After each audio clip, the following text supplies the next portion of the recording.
Welcome. We are embarking on an in-depth analysis of a true American icon, a figure whose life was so vast and varied. It sometimes feels like we are looking at 3 or 4 separate careers rolled into one. It really does. We are talking, of course, about Paul Leonard Newman. Mhm. Born in 1925, he left us in 2008.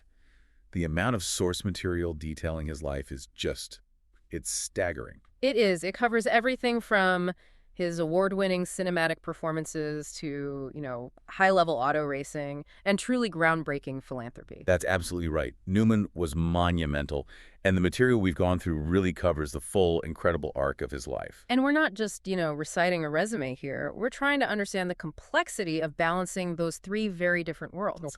The high-stakes risk of the racetrack and then the corporate demands of running a massive charitable food company. Right, and how they all ultimately formed a single, cohesive, and incredibly enduring legacy. It's almost an impossible stack of accomplishments to grapple with. It is. And the mission here is to synthesize the breadth of his achievements and structurally try to figure out how this level of sustained excellence across these wildly different fields was even possible. How did one man become equally successful as the ultimate anti-hero on screen?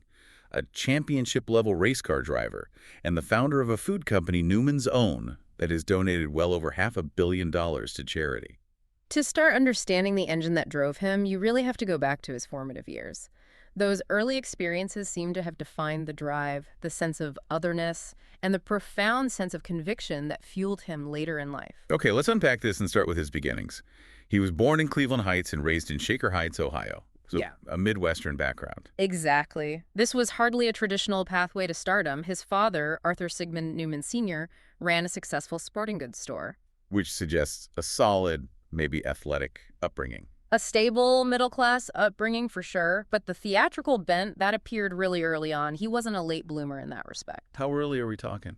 At just 10 years old, he was already performing at the Cleveland Playhouse in a production called St. George and the Dragon. Wow. So the seed was planted very early. It was, and he pursued this passion academically. He served in the Navy, which we'll get to, and then earned a Bachelor of Arts degree in both drama and economics from Kenyon College in 1949. That combination, drama and economics, it's fascinating, almost a precursor to his later career. It really is. Merging the art of performance with the business sense required to build a massive charitable empire. And he didn't stop there, did he? He went on to hone his craft at some very prestigious institutions. Right. After college, he studied at the Yale School of Drama and, crucially, at the Actors Studio in New York under Lee Strasberg.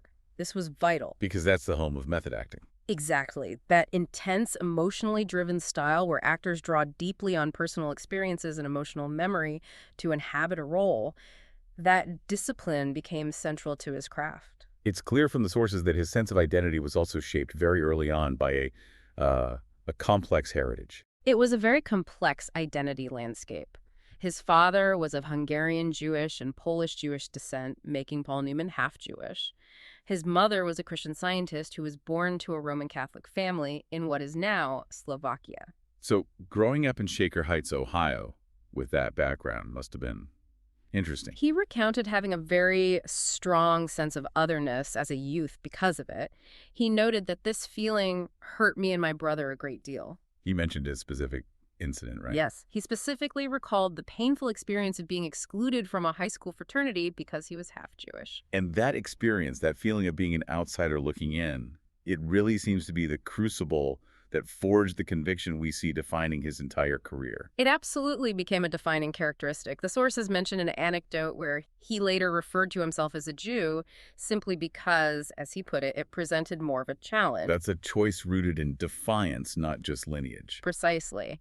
And that refusal to back down carried over into his professional life even before he was famous. You're talking about the pressure to change his name. Exactly. When he was advised by an associate to get rid of Paul Newman because it sounded too common or too ethnic, he just refused. He had a great line, didn't he? He reportedly quipped, "What do you want me to change it to, SP Newman?" It's a powerful, early demonstration of his refusal to compromise his identity for Hollywood. But before he could apply that authenticity to acting, there was this pivotal, life-altering experience during World War II, an unbelievable twist of fate. The military experience in the U.S. Navy is absolutely crucial to understanding him. He initially enrolled in the V-12 pilot training program at Yale. But that didn't work out. No, his pilot training dream was dropped after he was diagnosed with colorblindness. He also later admitted he struggled with the math required. He ultimately qualified as an aviation radioman third class and a turret gunner. And the twist of fate occurs just as his unit was scheduled to deploy to the Pacific. Yes, they were scheduled to fly to the aircraft carrier Bunker Hill just before the Battle of Okinawa. And what happened? It was just sheer life-saving luck. Newman was grounded because the pilot of his aircraft suffered from an earache. Just an earache. Just an earache. It took him and the rest of the crew out of commission at the very last moment. The rest of their squadron flew ahead to the Bunker Hill. And the carrier was attacked? Shortly thereafter, it was hit by 2 successive kamikaze attacks, a tragic event that killed several hundred crewmen, including other members of Newman's unit. To survive that, because of something so random, it must instill a profound sense of purpose, maybe even guilt. It's the ultimate second chance. It fundamentally changes how you view risk and opportunity. He himself later drew on this immense trauma, using it as an emotional trigger for a role in the 1956 film The Rack. So that intensity and refusal to compromise now moves from the Navy to New York. The war is over, his education is complete. Then he transitions to the New York stage. He makes his Broadway debut in the original production of William Inge's Picnic in 1953. And that stage was pivotal for him, both professionally and personally. It was. It's where he first met actress Joanne Woodward. But his first film career, that was a very different story. The Silver Chalice. His first Hollywood film in 1954. It was such a spectacular box office failure that Newman famously expressed his disdain for it later. Taking out ads, telling people not to see it when it aired on TV. Right, so he had to find a different route to success.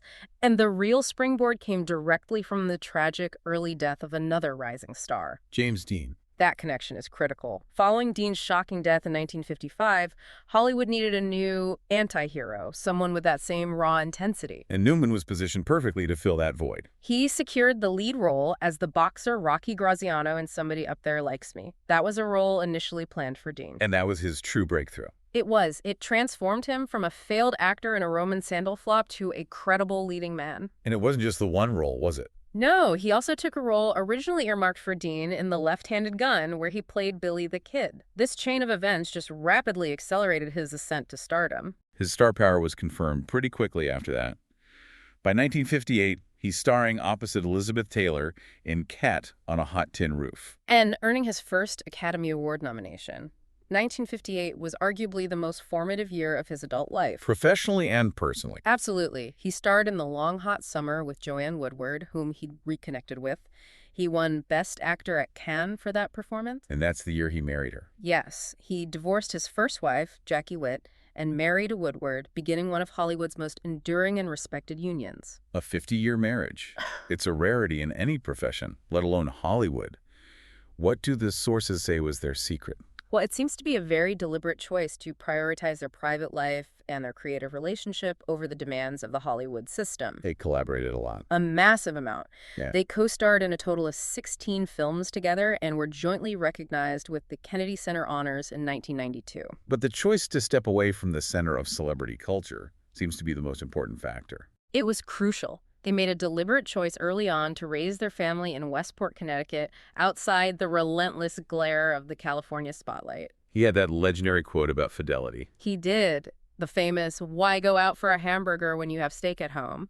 But beyond the quip, he also attributed their success to some combination of lust and respect and patience and determination. It wasn't just luck, it was work. It was work. And speaking of creative partnership, he quickly moved beyond just acting with her and into the director's chair. Right, for Rachel in 1968. Starring Woodward. And interestingly, according to Woodward herself, Newman only agreed to direct it because she couldn't find anyone else for the project. And it was a huge critical success. A huge success. He earned a Golden Globe for Best Director, multiple Oscar nominations, including one for Best Picture. That desire for creative control. Yeah. It's a theme that we see repeated. Absolutely. It led him to co-found First Artists Production Company in 1969 with Barbra Streisand and Sidney Poitier. Which was revolutionary at the time. It was. It was designing to allow major actors greater creative and financial control over their projects, an anti-establishment move, really. Which sets the stage perfectly for his most iconic cinematic roles, the ones that define the anti-hero of the 60s and 70s. Let's start with The Hustler. The Hustler in 1961. He played Fast Eddie Felson, a small-time pool hustler. The film cemented his status as a leading man who could portray morally ambiguous characters. The charming rogue. Exactly. It brought him a BAFTA award and really significant critical recognition. Then came the roles that really challenged the establishment, defining the counterculture mood of the decade. Cool Hand Luke, 1967. That is the quintessential example. Newman plays a decorated war veteran turned chain gang inmate who refuses to be broken. It's preserved in the National Film Registry. It is. The character embodied defiance against meaningless authority. It's famous for its moments of extreme physical effort, too. The egg-eating scene. That scene is legendary. Luke takes a bet he can eat 50 hard-boiled eggs in an hour. It's a feat of extreme physical acting that symbolizes his sheer, almost pointless willpower. And this commitment to the difficult character led directly to the partnership that really defined his career for a generation. The collaboration with Robert Redford and director George Roy Hill. It began with Butch Cassidy and the Sundance Kid in 1969, a massive hit. The chemistry with Redford was just electric. Perfect. Newman's playful defiance and Redford's cool intensity. It's an interesting detail that Newman initially thought he'd play the Sundance role. But he ended up as Butch, and it was a landmark moment for him financially as well.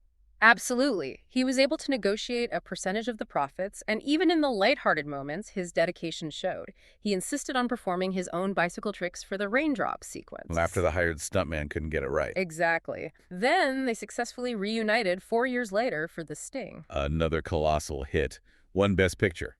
And it made him one of the highest paid and most powerful actors in Hollywood. He got top billing, $500,000 up front, and again, a percentage of the gross. And his willingness to take personal risks on screen, which we linked back to the Bunker Hill incident, that continued well into his superstar phase. It did. A year later, in The Towering Inferno, he earned a staggering $1 million plus a percentage of the gross. And he still insisted on doing his own stunts. Yes. The character of the antihero, the man who risks everything. It wasn't just something he acted, it was something he seemed to live. Even as he entered the later stage of his career, he wasn't afraid to step outside his comfort zone. A great example is Slapshot in 1977. This hockey comedy got mixed reviews at first, mostly for its language. But it became a huge cult classic. It did, especially through home video. It shows his willingness to embrace different material, always delivering a compelling performance. And this sustained quality eventually leads to that long-awaited recognition from the Academy. That dry spell lasted decades. His performance in The Verdict in 1982, playing a washed-up alcoholic lawyer, earned him universal acclaim, another Oscar nomination. Roger Ebert praised it as one of his great performances, describing Newman as looking old, bone-tired, hungover, trembling, and heroic. He received an honorary Oscar in 1986, but he finally clinched the competitive one later that same year. The official win came for The Color of Money, directed by Martin Scorsese. He reprised his role as Fast Eddie Felson 25 years after The Hustler. Mentoring a young Tom Cruise, it was the perfect crowning moment. It felt like a Lifetime Achievement Award wrapped in a competitive trophy. But even after the Oscar, he didn't stop. He continued to work, earning late career nominations. Indeed. For Nobody's Fool in '94 and his last live-action film, Road to Perdition, in 2002. The consistency and quality, even into his late 70s, were just remarkable. And his very final role was fittingly tied to his other great passion. It was a beautiful synergy. His last role was voicing Doc Hudson, the retired race car in the 2006 animated film Cars. Which brings us perfectly to the other major parts of his life, the speed and the philanthropy. These were two parallel careers that often superseded his acting in terms of personal dedication. Newman's passion for auto racing began almost accidentally while training for the 1969 film Winning. He discovered a profound talent and love for it. He said it was the first thing that I ever found I had any grace in. A surprising admission from an internationally acclaimed actor.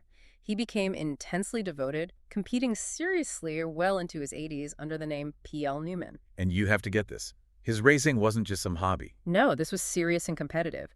He raced in the Sports Car Club of America, the SCCA, and won 4 national championships. And he competed on the world stage. He did. In 1979, at age 54, he competed in the 24 Hours of Le Mans, finishing an incredible second place overall and first in his class. That's an elite world-class performance. And his longevity in the sport is record-breaking. He holds the record as the oldest driver to be part of a winning team in a major sanctioned race. What was that? At 70 years and 8 days old, he won his class at the 1995 24 Hours of Daytona. He also co-founded Newman Haas Racing, an 8-time championship-winning team. To maintain that edge across 5 decades, while also acting and starting a charity, it speaks to an almost frightening level of focus. Yeah. Shift to that charity Newman's Own. Newman's Own, founded in 1982 with A.E. Hotchner, is arguably his most important achievement. The initial idea was simple: bottling his homemade salad dressing. But the business model was unprecedented. Revolutionary. They established a policy to donate 100% of post-tax profits and royalties to charity. A staggering commitment that reframes the whole purpose of a corporation. How successful was it? Phenomenally. It started with salad dressing and expanded to pasta sauce, popcorn, everything. As of May 2021, total donations exceeded $570 million US. Wow. All dedicated to thousands of nonprofits globally. So the way they framed it was. They wrote a memoir called Shameless Exploitation in Pursuit of the Common Good. That title just perfectly sums it up. They were using his fame for maximum charitable output. And the revenue from Newman's Own funded specific organizations that were dear to his heart. Yes, 2 major initiatives. First was the Serious Fund Children's Network, established in 1988, which began with the Hole in the Wall Gang Camp. Named after his film. Right. These camps provide free, specialized, recreational experiences for children with serious illnesses. And the second major initiative focused on a global issue. That was the Safe Water Network, co-founded in 2006. It focuses on developing sustainable, community-level solutions to improve access to safe water in developing countries. And finally, in this section, we should touch on his explicit and often defiant political engagement. He was a lifelong Democrat, though he wasn't rigidly partisan. He supported independent John B. Anderson in 1980. His opposition to the Vietnam War and support for Eugene McCarthy earned him a rather unusual place in history. Indeed. He famously claimed his greatest accomplishment was being placed 19th on President Richard Nixon's infamous enemies list. For someone who played anti-establishment figures, that must have been a point of deep pride. It was. Yeah. And beyond traditional politics, he was a vocal supporter of gay rights and same-sex marriage, which was ahead of its time for a major celebrity. His life was marked by these incredible highs, but it was also tempered by significant personal sorrow and loss. That is unfortunately true, and it adds immense weight to his philanthropic work. We have to discuss the immense personal tragedy of losing his only son from his first marriage, Scott Newman. Scott had followed his father into acting. Yes, he appeared in films like The Towering Inferno. He died from a drug overdose in November 1978. This loss was devastating for Newman. It's clear that the grief he felt was immediately channeled into action. He acted immediately. Following Scott's death, Newman founded the Scott Newman Center for Drug Abuse Prevention in his son's memory. He turned that personal pain into public good.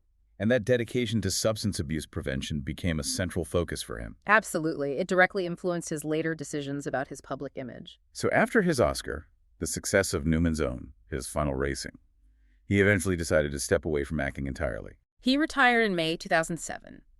His reasoning was stated very clearly and humbly. You start to lose your memory, you start to lose your confidence. So I think that's pretty much a closed book for me. He felt he could no longer perform with the integrity he demanded of himself. Exactly. He died just over a year later, on September 26, 2008, at his home in Westport, Connecticut, at the age of 83, following a battle with lung cancer. There's an interesting postscript about his legacy that ties back directly to his son and his focus on substance abuse prevention. That would be the tradition known as Newman Day. It's a notorious drinking ritual at several colleges, often involving drinking 24 beers in 24 hours. And given his dedication to the Scott Newman Center, he actively sought to dissociate his name from this. Yes. In 2004, he formally requested that Princeton and other schools dissociate the event from his name. He cited the fact that he absolutely did not endorse the behavior. It shows the depth of his commitment to his son's memory. It's clear the man was a force of nature. The 2022 docuseries, The Last Movie Stars, based on tapes for his memoir, provides a fitting, complex tribute to his life. When you look at Paul Newman, the key synthesis is this. He achieved excellence in acting by drawing on his deepest vulnerabilities, He demonstrated championship quality in a dangerous sport, and yet he devoted the highest level of business ingenuity and massive personal wealth to the common good. His life was defined by a commitment to authenticity and a refusal to be constrained by simple labels. Whether he was channeling an anti-hero on screen, pushing a Porsche to its limits at Le Mans, or directing profits to charity, the underlying principle was the same: intense focus, absolute conviction, and integrity. Which brings us back to our original question about the engine driving him, and the final thought. Paul Newman once said, "I never met anyone who had as much to lose as I did," in reference to his fidelity. Considering his immense success across multiple domains, and knowing the profound losses he suffered, how much of his incredible dedication to philanthropy was ultimately driven by a sense of accountability tied to that immense fortune and the deeply personal tragedies he endured? A profound question for sure. His life certainly suggests that for him, greatness required not just taking opportunities, but understanding and accepting the immense responsibility that came with them. He understood the value of his second chance. Something to reflect on as you go about your day. Thanks for listening.